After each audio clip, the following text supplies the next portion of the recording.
Hey guys, my name is Mrs. Wiles. I teach ELA on the SWAT team, and today I'm going to read to you Chapter 10 of Savvy, page 83, Chapter 10. In the deafening silence, the delivery man looked at us as though deciding what to do about finding baby mice nesting in his Bibles. Would it be poison or drowning? Would he feed us to a cat or stick us in a trap? He looked at us, and we all looked back at him, hardly daring to breathe.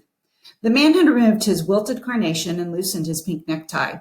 He had his sleeves rolled up at the cuffs, and when he folded his arms across the front of his faded overalls, over his narrow sunken chest, Carlene and Rhonda, the sassy and squabbling ladies, finally showed their faces, or rather, their places.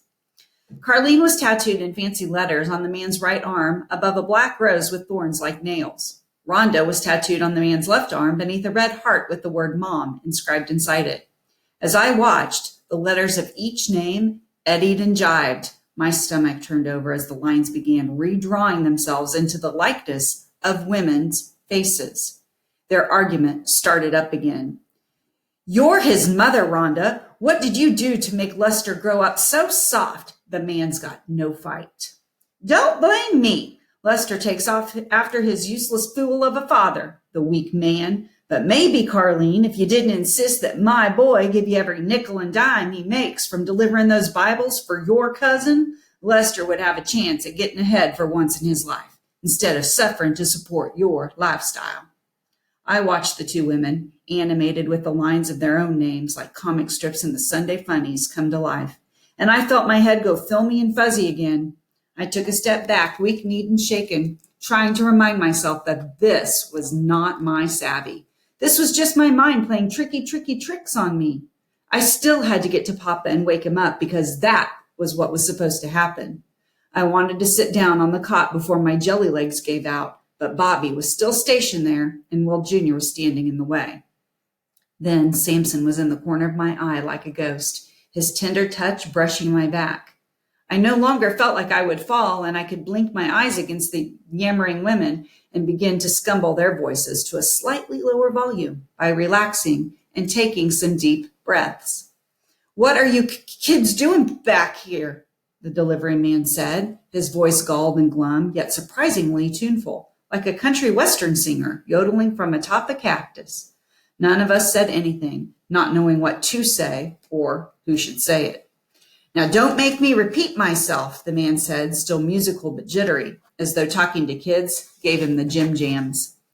"That's right, Lester," said Rhonda from the man's left arm. "Show them your backbone." "Oh, like he's got some kind of gumption," scoffed Carlene. "He'll make a good short show of it before he crumbles. These kids will be driving this bus and telling him where to sit in less than 10 minutes. Swallowing hard, I took a small and careful step toward the man. "Are you headed back down to Kansas anytime soon, sir? We were just trying to get to Salina." Lester looked down at me, arms still crossed, straining to keep his thin shoulders still as he did his best to stand his ground. His mouth worked like he was chewing on a strip of Bobby's gum and trying to keep wrong words from forming in it. He struck me as a fellow whose gears might turn a bit slower than those of other folks, a man whose thinking cap had gotten shrunk in the wash and now fit his brain a notch too tight. "You kids can't be on this bus," the man said, finally extending one arm with a pointed finger our way. But the finger shook as Carlene laughed and Rhonda scolded, ridiculing Lester's attempts at grit and fortitude, and the man's eyes held no real spite or spleen.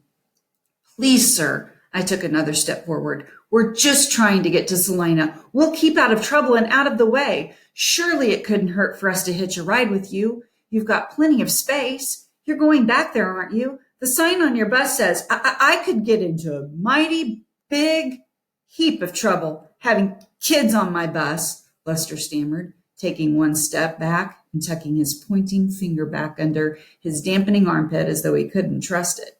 "My boss wouldn't like it one bit. He'd fire me. That's what he'd do. Do your folks know where you are?" "My mama and papa are down in Salina right now, sir. My papa's in the hospital. You'll be doing them a great big favor bringing us down to them, I swear." I raised one hand in the air like I was taking an oath, surrounded by all those Bibles. I thought it had to count for something. Lester rocked back and forth on his heels, shoulders still wiggling, gears still grinding. "Here he goes. That's Lester Swan," Carlene said, caving in like a dunklehead little girl. Rhonda clucked her animated tongue in motherly disappointment. "It never did take more than a tap to knock my Lester to the ground. If only he turned out more like me. I'd show these kids what for."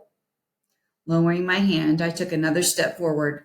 Lester Swan took a second step back, as though he thought I might bite him if I got too close. "Please, sir."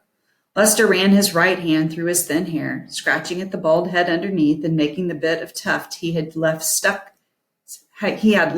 stick up like the feathers of an ugly duckling. Carlene rolled her cartoon eyes as she rocked up and down and upside down with emotion. For a moment, I thought Lester would kick us off the bus right there and then, leaving us on the side of the highway in the middle of nowhere. But after an awkward, wordless standoff, the moment passed, and Lester sank down to sit on the edge of the nearest seat with an extra slump and sag in his shoulders.